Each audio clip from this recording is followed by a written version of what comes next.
On this episode of AV Week, the importance of JITC certification, training technology managers and end users, and raising up mentors in the AV industry. All that and more. Next on AV Week. The network for the AV industry. What are you listening to? This is AV. This is AVNation. This is AVNation.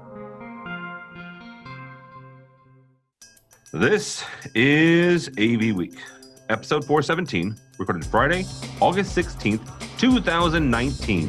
The end user. Support for AVNation is brought to you by Shure, sound extraordinary, and by Atlona, the go-to provider for AV signal distribution and control in corporate, higher education, and residential spaces.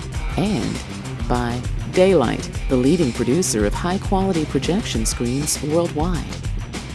This is AV Week, your weekly wrap-up of audio-visual news and information. My name is Tim Albright. I am your host. With us to discuss the news and information we have gathered this week. First and foremost, my friend from Southern California. Her name is Corey Schaefer, and she is from QSC. Welcome, ma'am. Thank you, Tim, for having me. Absolutely. Also with us, a first-timer, so Corey, be nice to him. His name is Chris Salazar Mangrum from US AV Group. Welcome, sir. Yeah. Thank you both. Very honored to be here with you. Absolutely. Welcome, Chris. Absolutely. Real quickly before we get started, the folks who do our newsletter have done a really good job of redesigning it. So if you haven't signed up for that, you can do that on our website. So sign up for that if you would, please. Our top story today comes to us from Crestron. Crestron has announced their DMNVX line is the first AV over IP solution to receive JITC certifications. JITC stands for the Joint Interoperability Test Command. They are the group responsible for testing network appliances for use by government agencies, such as the Department of Defense. In checking the database today, Crestron is currently, they are right, currently the only AV over IP solution. There are other AV over category cable solutions, but nobody that fits at least AVNation's definition of AV over IP, which is you have to go through a network and all that jazz. Before we continue with the story, Crestron is an underwriter of AVNation. Chris, I'm actually going to start with you on this. As you're talking with dealers and your members, what do you guys see the benefits of a company getting JITC certification? Yeah, so first, my first takeaway with that article was just wow. Really a first to market advantage, in that AV over IP technology space. So it's not just being compliant, but it's also being certified. I think that is a tremendous advantage, not only for the product, but from an integrator or end user, because cybersecurity is becoming such a trending topic with anything networked. Having the ability to install within a network a product offering that is hardened and tested and then also certified, by a NIST standard, if you will, a cybersecurity standard, it's a great value proposition that I think that integrators can drive to their end users, and the end users can feel comfortable with getting the product installed on the network. I also think it's brilliant on the Crestron side because many large government projects are often specified, and so they can go in with a hard spec that says that they're certified, not just compliant, and really write the spec around that. Absolutely. Well, let me ask you, Chris. You said that you see it as a differentiator, as a an advantage as dealers go in.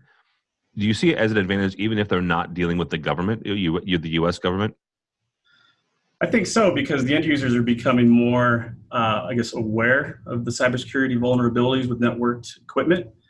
As those IT departments are more aware of what's going on in the network, the easier it is to have those conversations when proposing a solution or an offering that has a certified technology component to it. So I think it may not necessarily ease the conversation, but at least it provides credibility to the conversation. All right. We're going to put a link on this episode's page's website with a link to the database that you can check out, and you can knock yourself out and search for whoever you want. Corey, before we did this show, we did check for QSC. QSC currently does not have anything. But if somebody comes to you and says, you know what, Corey, I'm sold on QSys, I'm sold on this, that, and the other, I'd love to put it into this government installation, but we're currently not.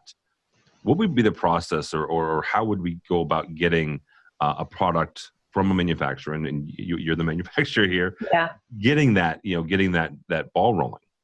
So we would take that to our team internal that oversees certifications, and we would look at what that process is, and we would also look at the overall project and then future projects. And if this becomes an inhibitor to help to QSC getting in projects, obviously it's something that we're going to not only look at but likely just get done. But if it's brought up for a particular current job, these certifications tend to be a bit slow in the process. So it's probably something that we would have to pass on the current job, but definitely something to look at and be on the radar. So reading the article and looking at potential opportunities moving forward, I think that's definitely something I'm feeding internal with QSC. Yeah, but the other side of that is government jobs take forever too. So, True. Yeah. Right. Chris, as we wrap up here, one of the things that Crestron made some hay out of the fact that they were the first and currently the only AV over IP. You said that's a brilliant, good first to market with that certification. Yeah. How soon before the next one do you see? And Corey's right. Government certifications do take quite a long time. We're not aware of, because you can't search that in a publicly available database. You can't search who's in the process. How long do you think before the next AV over IP solution it becomes JITC certified? I think we'll see, in my opinion, we'll see more in the short term, because there is also, there's that first to market advantage. Arguably, there's some disadvantage as well, right? But whatever that in between is, it still raises the awareness of, hey, this is something that's important. It helps. It's really the trend and where we're going, I think, with these converged technologies. So I think there will be a lot more emphasis or a focus now as far as getting the certifications, or at least heading down that path to figure out really the landscape, because it's a complex landscape, right? Mm-hmm. And so I think it's just now raising the awareness and getting that education, end users, manufacturers, integrators, partners, associations. It's going to be really a forefront conversation. And the next step in this is just going to be how to evolve and emerge. All right, very good. Our next story actually has to do with a couple organizations that we have a lot of respect for, AQ-AV and the AV User Group. They have both announced a new partnership between the two. AQ-AV is the Association for Quality in Audiovisual. Mario Maltese and his group have brought education and commissioning to thousands of AV professionals over the years. The AV User Group has over 1,500 members globally, and they help bring the concerns of tech managers to the dealers and manufacturers. They've last year or two, they've started branching into the U.S. as well. I know they have a New York meeting, Silicon Valley meeting, and was it the Silicon Valley meeting, Corey, that you were at up in San Jose, or was it Southern California? It was San Jose area, and actually I do the New York one as well. So They've been in New York, I want to say like 5 years, and then in Silicon Valley about October will be 1 year. October, yeah. Okay. So this new partnership actually brings AQ-AV's educational tracks to AV User Group members. Corey, I actually want to start with you on this. When it comes, you mentioned the fact that you're both the U.S. ones. Every year at ISE, there's a big AV User Group meeting. They're based out of the UK. Yep. Where do manufacturers fit into this whole getting in front of end users when it comes to bringing their offerings? Obviously, you guys don't sell to end users, and I'm not aware of any major manufacturer currently selling directly to end users. But you guys are QSC is, and a number of other manufacturers are making really good inroads. You're bringing your solutions and your arguments and your pitch straight to end users. Right. So the end user audience is very critical to a company like QSC, and especially when you're talking corporate enterprise, because the big goal for companies like QSC is to get into their global standards. And once you're in the standard, then these end users typically have 3 to 5 room types that they're rolling out globally. And so we've been involved in the UK, the Hong Kong group. I mean, many of the AV User Group locations and being able to speak directly to them so we can really learn from them. What are they looking for from us? And who are they sourcing equipment from, and where are their projects at globally, so we can make sure that we are able to supply them products. So we're able to learn a lot from being a part of the AV users group. One of the number one topics that comes up from these users is training, because they often feel that once a project is installed and then they go into full deployment, that's really been a miss by maybe by us as manufacturers or the channel. So they want to have the training to know how to run systems and not have to rely on channel partners for that. So that is a common thing. I did a couple of sessions during InfoComm as well with end users on my panel, talking about best practices for global standards. And in creating standards is always the training aspect of it. So this is definitely a topic at that end user level, because they're part of the IT team, these AV guys in these large companies, but yet they're a small group that has to support all these deployments globally. So training is critical. Yeah, that's interesting. So, if I may, because the voice of the end user, I think, as you're highlighting, is very relevant, important, especially as a manufacturer, even integrators, of course, because that's their client. But regardless, the point you're making about the training aspect, it's once you implement the technologies, then getting trained, and it's really driving that user adoption, right? So it's really the change management, user adoption piece that I've heard as well. I mean, with any project that you do, right, it's always that post-implementation support. So I just wanted to, just hearing that, it just raised a couple of ideas in my mind about a few things that we have talked about, at least internally with my group, and that user adoption post-implementation. And Chris, at QSC, we do QSYS training. We have QSYS online and then QSYS level 2, which is a 2-day in-person. Then we have control training, QSYS control online, and then QSYS control in-room training. And we have seen over the last 3 years a big change in the audience of that. So it's typically was always the integrator, but now we have, in every single training session that we do in person, there's always a really good mix of end users as well.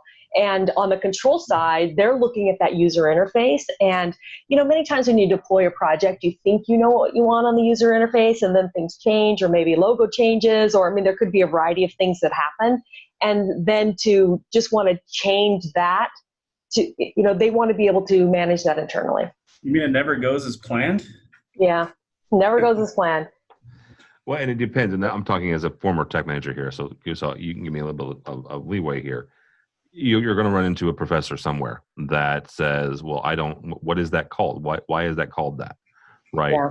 And for years, document cameras, at least at the college that I worked at, were called Elmos.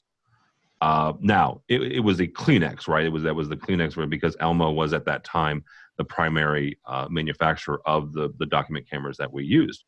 And so we had an entire nursing building we put up, gorgeous facility.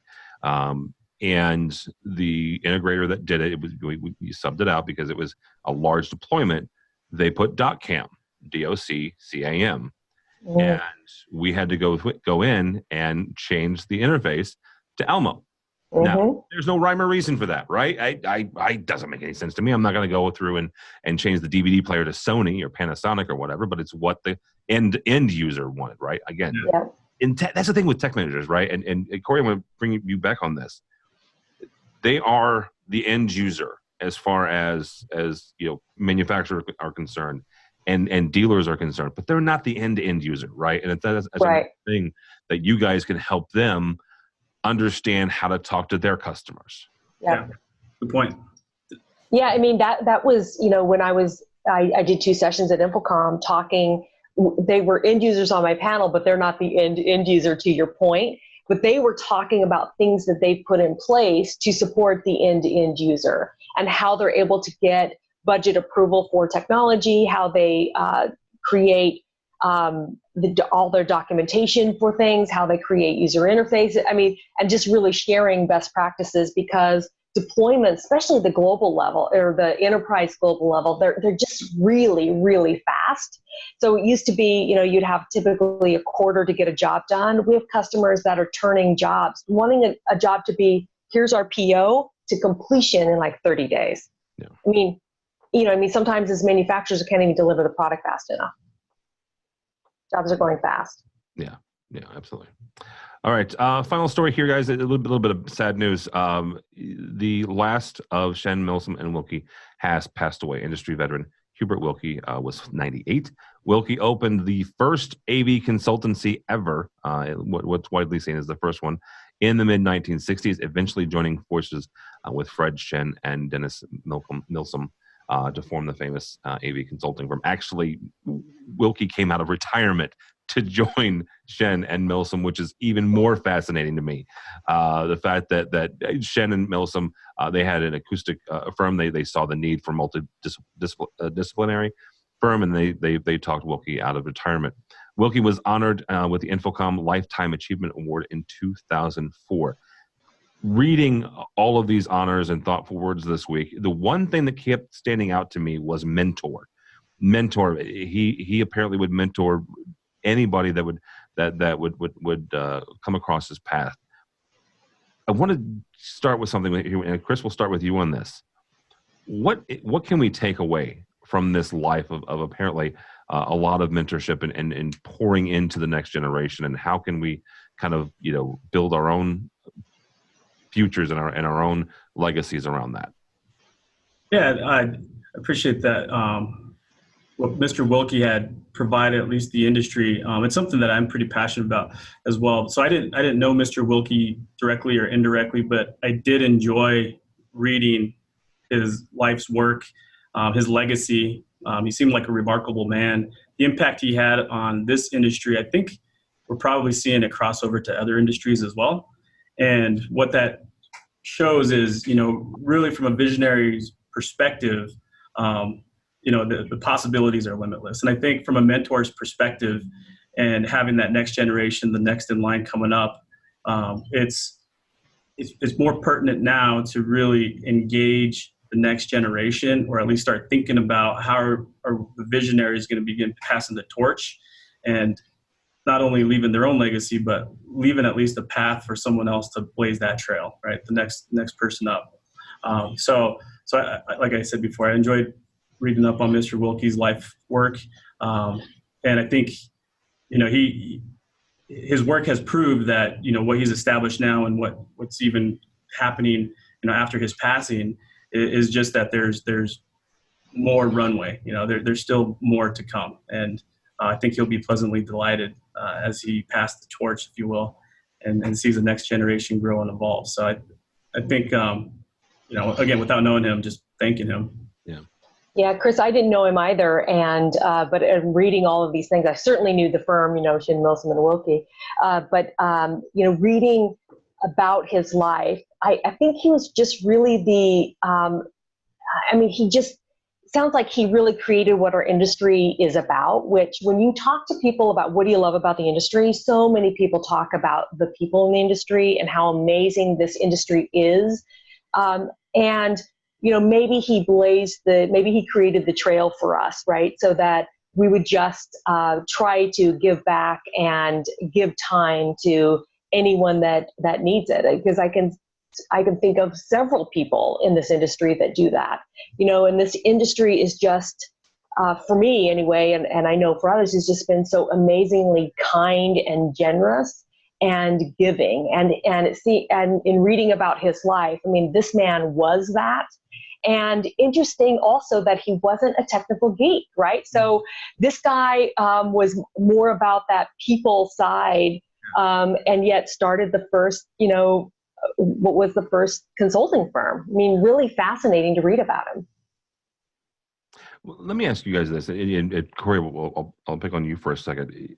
AVIXA has a number of groups and programs that connect people together, and SCA does as well. Yeah. You were heavily involved in the AVIXA Women's Council, which is a great resource for folks to get mentors.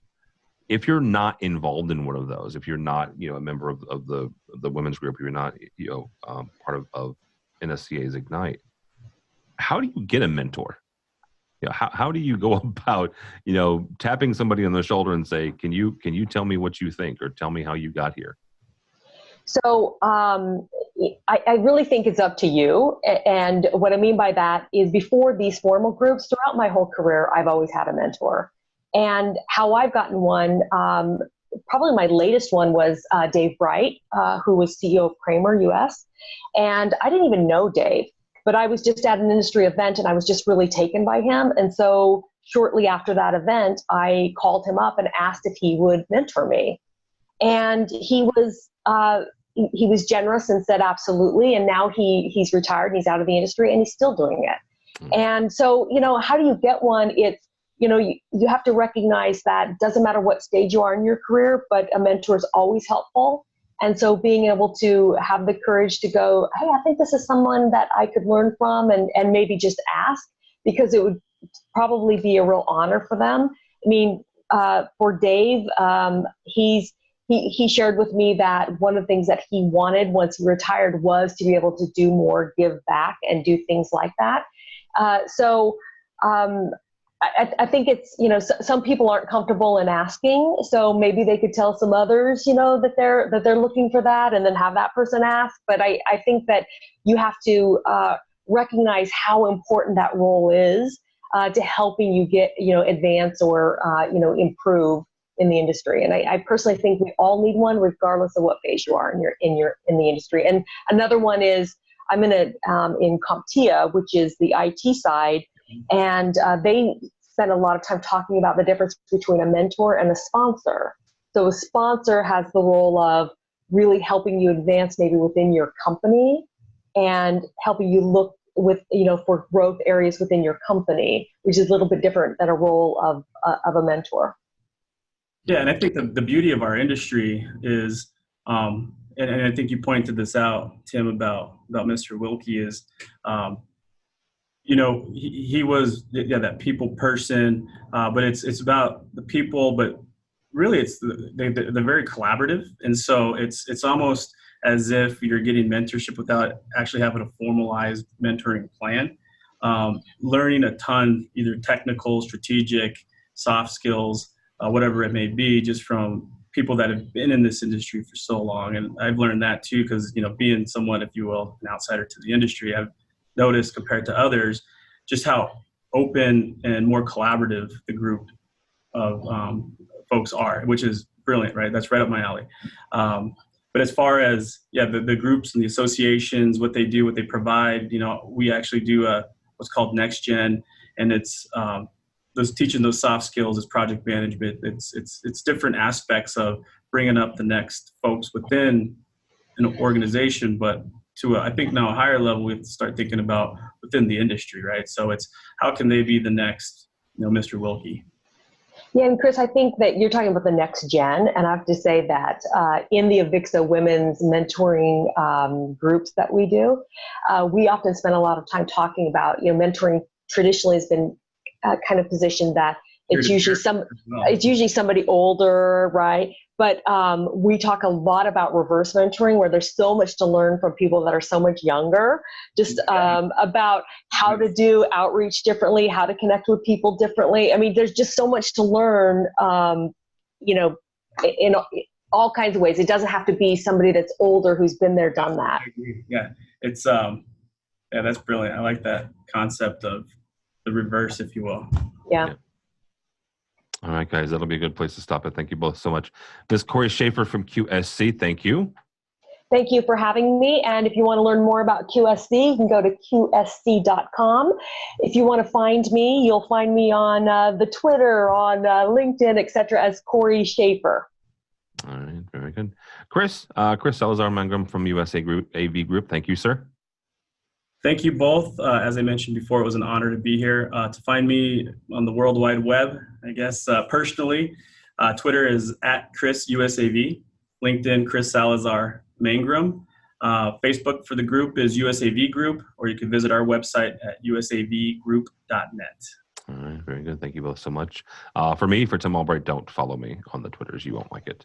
But go by the website if you would, please. AVNation.tv. That's AVNation.tv. You will find this program and a host of others. While you're there, please check out our supporters section.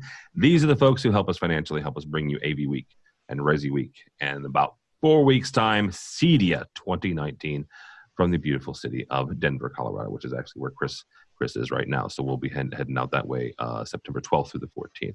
So all that and more at avnation.tv. It's avnation.tv. Thanks so much for listening. Thank you so much for watching. That is all the time we have for AV Week.